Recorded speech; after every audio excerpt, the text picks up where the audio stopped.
George Clooney has a simple strategy for being a star in the age of social media. George Clooney has a surefire way for staying out of trouble as a public figure in the age of social media. Stay off of it. In a profile for The Washington Post published on Friday, the Oscar-winning actor said he manages to avoid too much exposure to today's 247 media cycle by not engaging on those platforms, which he acknowledges would be problematic. If I have 3 drinks at night. He also shared, "I don't think you can be a star and be that available." It was part of a larger conversation in which Clooney identified how certain movie stars that came before him, like Gregory Peck and Paul Newman, both of whom were friends of his before they died, exemplified how to carry oneself in the spotlight.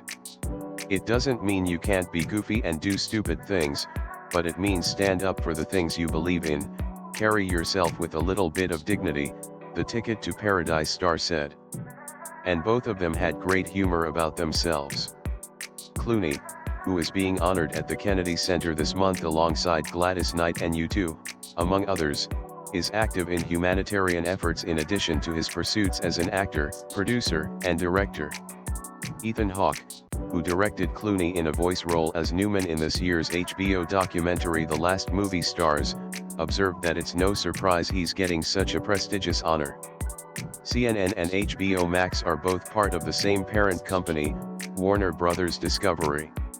It's interesting that he's getting the Kennedy Center honors this year because Newman got it too. They fit in a long line of really responsible artists, people who make a contribution to American culture and are civic leaders, Hawke told the Post. "Whether you like George's politics, or admire where he gives his money and time, you have to admire his willingness to lead, and his willingness to care."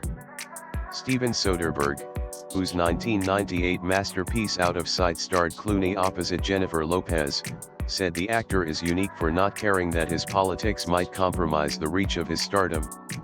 "The default mode really doesn't lead you to a place of thinking about fairness, or defending people who can't defend themselves.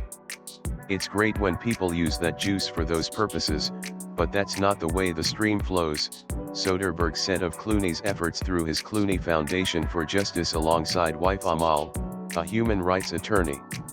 "The stream flows in the direction of self-orientation and being in a mode of extracting whatever you can from this business, and whatever you can from the world at large.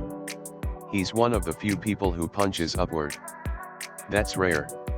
Clooney will be featured as part of the Kennedy Center Honors on December 28 at 8 p.m. on CBS.